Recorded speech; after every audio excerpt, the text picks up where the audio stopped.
立法會討論政府架構重組嘅小組委員會結束最後一次會議，下星期三會喺立法會大會審議辯論。議員質疑當局冇為新設嘅副司長定明職權。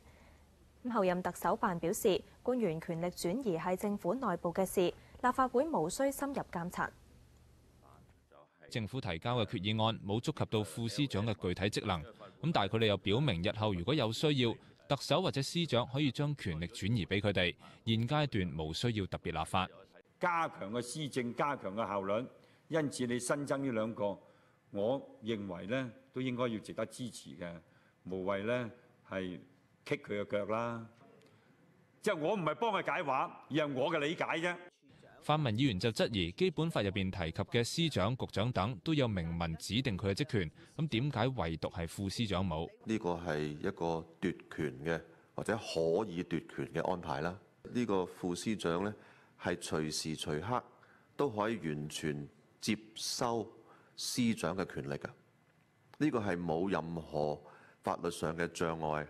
我就想問，其實立法會你哋想監察到幾巨細無遺呢？因為呢個係一個政府內部運作，我相信立法會應該監察呢，就係整個政府能夠為市民做到啲乜嘢。政府係絕對冇話去削權，亦都唔係話用兩個副司長呢係以父制政，呢啲我諗都真係一啲想像力太豐富。小組委員會經過合共超過24個鐘頭嘅會議，結束重組政府架構嘅討論。下個星期三會喺立法會大會審議辯論。無線電視記者林志豪報道。